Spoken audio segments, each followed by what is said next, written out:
Assalamualaikum warahmatullahi wabarakatuh. Perkenalkan, nama saya Dewi Latifah, NPM 2013024017 dari kelas A, Pendidikan Biologi Fakultas Keguruan dan Ilmu Pendidikan Universitas Lampung. Di sini saya akan menjelaskan mengenai ekosistem dan interaksinya. Nah, yang pertama, kita ke ekosistem. Apa itu ekosistem? Pada materi kali ini kita akan membahas mengenai pengertian, ada detail, komponen, ruang lingkup, macam-macam, ciri-ciri, dan gambar dari ekosistem itu sendiri.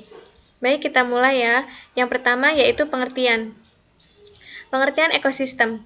Ekosistem adalah suatu sistem ekologi yang terbentuk oleh hubungan timbal balik tak terpisahkan antara makhluk hidup dengan lingkungannya.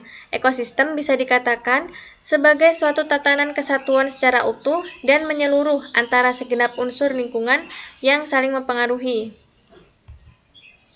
Lalu yang selanjutnya, bidang ilmu yang secara khusus mempelajari berbagai ekosistem adalah ekologi. Suatu ekosistem dapat terdiri dari berbagai macam elemen penyusunnya, makhluk hidup, air, siklus energi, tanah, bebatuan, dan mineral merupakan contoh elemen-elemen yang menyusun terbentuknya suatu ekosistem.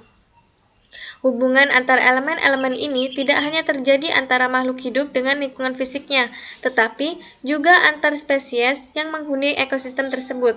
Setiap ekosistem yang ada di dunia memiliki keunikannya tersendiri, sehingga dapat dengan mudah kita bedakan yang satu dengan yang lainnya. Lalu, apa saja komponen dari ekosistem? Komponen ekosistem yaitu, ekosistem dapat tercipta apabila terpenuhi dua komponen yang membentuknya, sesuai dengan pengertian dari ekosistem di atas, yaitu satu, biotik, yang kedua ada abiotik. Baik, yang abiotik dan biotik akan saya jelaskan. Yang pertama, biotik merupakan komponen yang terdiri atas seluruh makhluk hidup yang tinggal di ekosistem tersebut, mulai dari tingkat taksonomi yang paling rendah hingga yang paling tinggi.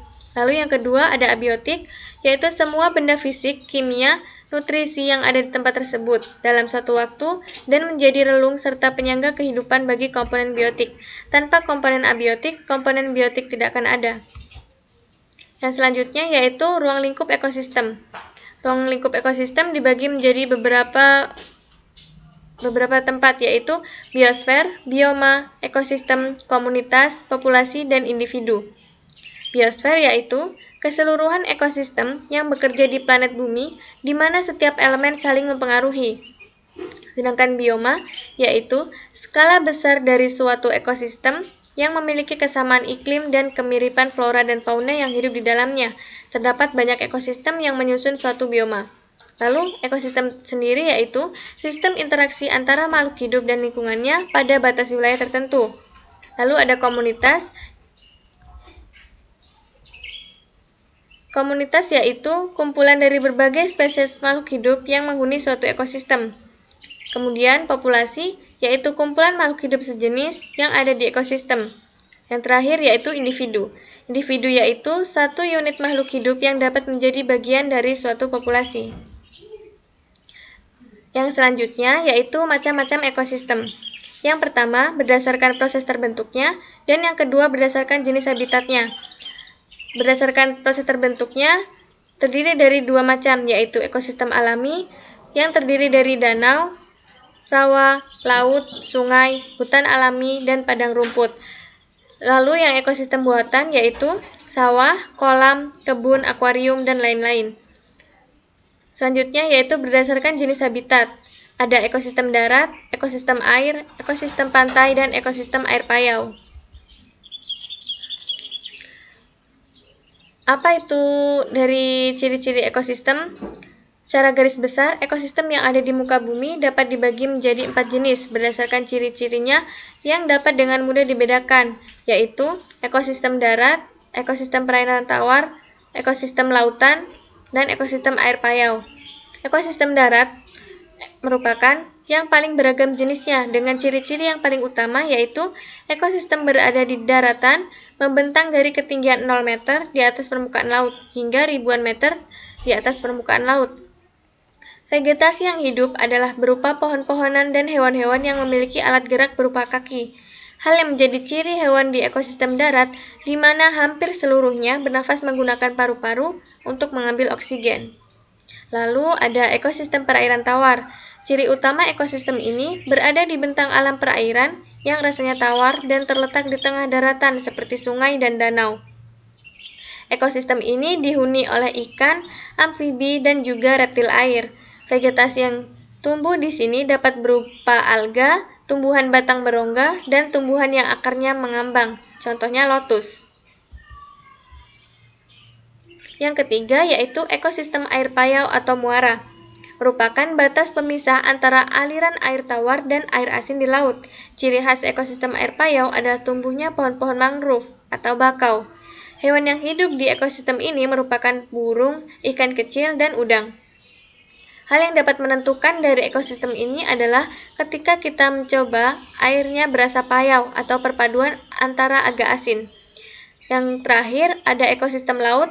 Ciri utama suatu ekosistem dikategorikan sebagai ekosistem laut adalah airnya yang terasa sangat asin. Ekosistem ini terbentang mulai dari bibir pantai hingga palung terdalam ke dasar lautan.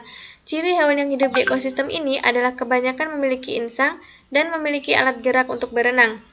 Ada perbedaan suhu dan intensitas cahaya seiring kedalaman di laut sehingga mempengaruhi keanekaragaman biotik di dalam setiap level tertentu.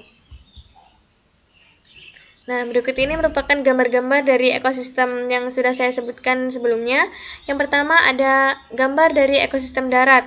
Yang kedua ada gambar dari ekosistem lautan.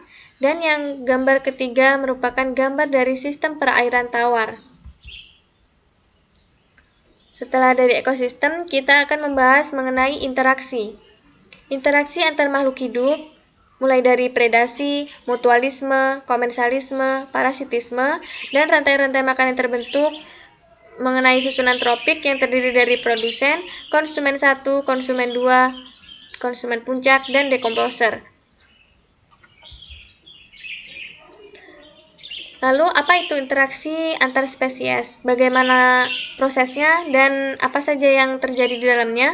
Di dalam satu ekosistem, setiap spesies memiliki peranan tertentu terhadap spesies lainnya dan dalam hubungan mereka dibagi berdasarkan sifatnya, yaitu yang pertama mutualisme.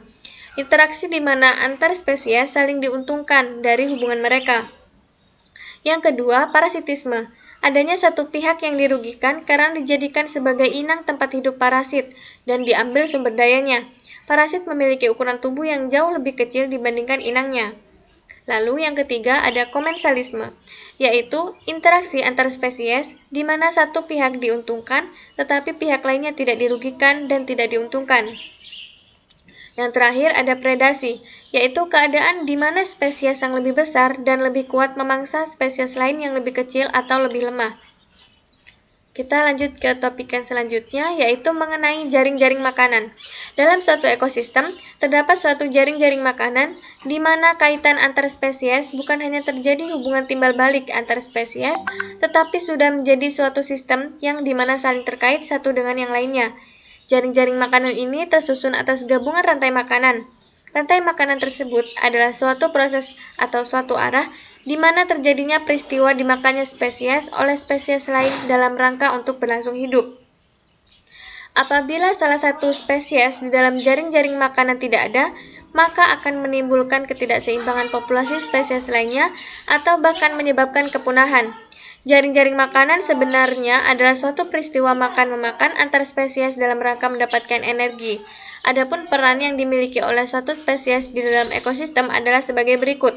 Yang pertama yaitu sebagai produsen, yang kedua yaitu sebagai konsumen, yang ketiga yaitu sebagai konsumen tingkat selanjutnya, dan yang terakhir yaitu sebagai dekomposer.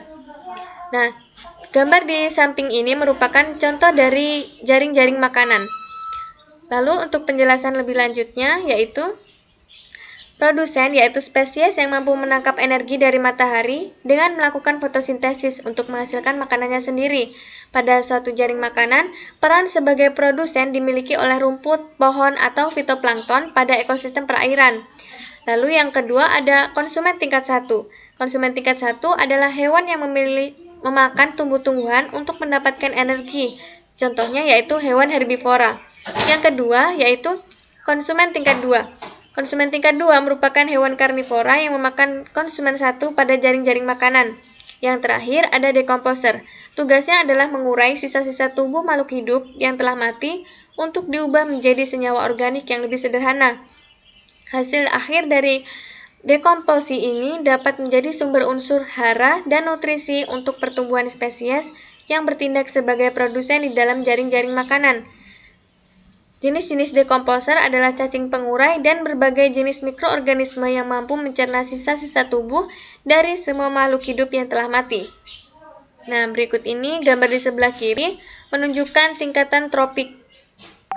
Lalu di bawahnya ada rantai makanan, begitu pula yang di sebelah kanan. Produsen dipegang oleh rumput, lalu konsumen primer di sini adalah contohnya belalang, konsumen sekunder adalah katak, konsumen tersier adalah ular, konsumen final elang, dan fungi atau jamur di sini sebagai dekomposer. Baik, kita akan melanjutkan ke pembahasan yang selanjutnya, yaitu mengenai pembagian bioma. Pembagian bioma terdiri dari hutan hujan tropis, hutan temperate, savana, stepa, gurun, taiga, dan tundra. Saya akan menjelaskannya satu persatu. Yang pertama yaitu tentang hutan hujan tropis. Terdapat pada daerah yang dilalui oleh garis khatulistiwa, di mana hutannya banyak ditumbuhi pohon-pohon hijau dengan kerapatan yang tinggi, dan bentuk hutan menyerupai suatu kanopi. Udaranya memiliki kelembapan yang tinggi, dan keanekaragaman makhluk hidup di dalamnya juga sangat kaya dan bervariasi. Lokasi bioma ini dapat kita jumpai di hutan-hutan Kalimantan dan hutan Amazon. Yang kedua ada hutan temperate. Hutan ini merupakan ciri dari daerah subtropis yang memiliki 4 musim seperti di Amerika Serikat atau Eropa. Ciri-ciri pepohonan yang tumbuh di sini memiliki batang tinggi, tegak lurus, dan kerapatan antar pohonnya cukup jarang. Pepohonan yang hidup di bioma ini adalah yang daunnya selalu berubah tergantung dengan musim. Contohnya adalah pohon maple yang warna daunnya mulai berubah menjadi kuning atau merah ketika musim gugur dan daunnya berjatuhan ke tanah. Gambar di sebelah kanan ini merupakan contoh hutan hujan tropis. Salah satunya ada di Indonesia. Lalu ada tundra, yaitu wilayah yang tertutupi es sebagai bioma dengan suhu paling dingin di bumi. Hanya tumbuhan seperti lumut yang mampu bertahan di daerah ini. Bioma tundra ada di daerah dekat kutub dan daerah di pegunungan tinggi di Himalaya. Lalu ada taiga. Bioma yang satu ini memiliki iklim yang sangat dingin dan dapat tertutup oleh salju yang tebal, namun masih memiliki vegetasi berupa pepohonan yang memiliki daun runcing seperti jarum. Hewan-hewan yang hidup di lingkungan ini memiliki ciri berbulu sangat tebal untuk menahan dinginnya cuaca, contohnya serigala dan beruang. Lalu ada savana, stepa, dan gurun. Savana yaitu daerah lapang yang luas di mana kita dapat melihat padang rumput sepanjang mata memandang, dan hanya ada 1 atau 2 pohon besar yang tumbuh. Di daerah ini juga biasanya kita dapat melihat kuda liar atau zebra dan hewan herbivora lainnya. Kawasan savana dapat dijumpai di Nusa Tenggara atau di Afrika. Lalu ada stepa. Stepa merupakan wilayah dengan iklim yang lebih panas dari savana dan hanya tumbuh-tumbuhan semak ataupun kaktus dan tanaman berduri lain yang memiliki kemampuan penyimpanan air yang baik. Salah satu contoh yang memiliki bioma seperti ini adalah Texas, Amerika Serikat. Yang terakhir ada gurun. Gurun sangat sedikit makhluk hidup yang dapat bertahan di sana. Daerah gurun dapat ditemui di Mesir, Afrika Utara, dan Arab Saudi. Biota yang hidup di daerah ini antara lain berbagai jenis ular berbisa, kalajengking, ataupun reptil yang mampu hidup pada suhu panas yang sangat ekstrim. Lalu kita ke siklus biogeokimia. Nutrisi yang tersedia di ekosistem merupakan proses yang secara alami terjadi membentuk suatu siklus yang melibatkan komponen biologi dan lingkungan pada suatu tempat tertentu yang disebut siklus biogeokimia. Adanya siklus tersebut merupakan upaya untuk memperbaharui kembali keberadaan unsur-unsur penting dalam proses pembuatan makanan oleh trofik produsen dalam suatu ekosistem.